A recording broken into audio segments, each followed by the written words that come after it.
আজকের উপকরণটা দেখে মনে হচ্ছে কি রান্না হবে। আচ্ছা দেখুন তো আজকের বাজারটা কি হয়েছে। এই ছিল আজকের বাজার। আর কি রান্না হয়েছে দেখে কিছুটা হয়তো আন্দাজ করতে পারছেন। কিন্তু রবিবার তো মাংস রান্না আমার ছেলে ভীষণ পছন্দ করে, রবিবার মানে মাংস হতেই হবে। দেখা যাক আজকের কি রান্না হয়েছে। প্রথমে গরম গরম ভাত নিয়ে নিচ্ছি সাজিয়ে। যতই যাই রান্না হোক না কেন সাজিয়ে সেটা পরিবেশন করবেন, দেখতে ভীষণ ভালো লাগবে আর খেতেও যেন ভীষণ ভালো লাগে। আর এটা করেছিলাম পুঁইশাক চচ্চড়ি। আমাদের যে পুঁইশাক গাছ দেখলেন আপনারা, পুঁইশাক যতদিন থাকবে মোটামুটি রান্না হবে। পুঁইশাকটা আমি আজকের কুমড়ো দিইনি, এটা আমি আলু বেগুন দিয়ে চিংড়ি মাছ দিয়ে করেছি।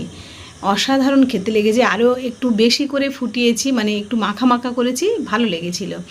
আর এই যে মাছটা দেখতে পাচ্ছেন খুব মানে টাটকা বলবো না, একটু নরম ছিল কিন্তু ভালো লেগেছিল। আর মশলা দিয়েছিলাম ওই যে প্রথমে দেখলেন মশলাটা, ওই মশলাটা বেটে নিয়ে দিয়েছি, ভালো লেগেছে। আর এটা কালো জিরে কাঁচা লঙ্কা প্রথমে ফোড়ন দিতে হবে, দিয়ে লঙ্কা হলুদ দিয়ে সামান্য জল দিয়ে ফুটিয়ে তারপরে মাছটা দেবেন, তারপরে মশলাটা দেবেন, কিছুক্ষণ ফুটিয়ে তারপরে নামিয়ে নেবেন।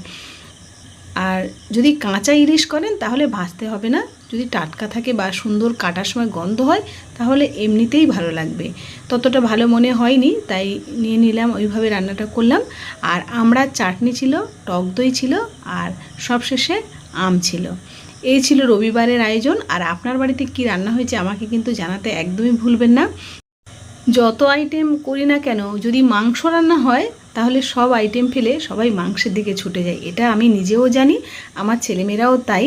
কিন্তু যদিও আজ এই দুপুরবেলাটা মোটামুটি সেরে দিয়েছি, রাতে কি হবে জানি না, যদি সিদ্ধান্ত বদলায় আবার মাংস রান্না হতেও পারে রাত্রে। আজকে দুপুরে থালাটা কেমন লাগলো জানাতে ভুলবেন না। যারা ইউটিউব থেকে দেখছেন সাবস্ক্রাইব করে রাখবেন আর লাইক দেবেন, আর যারা ফেসবুক থেকে দেখছেন ফলো করে রাখবেন। আপনারা সবাই ভালো থাকুন।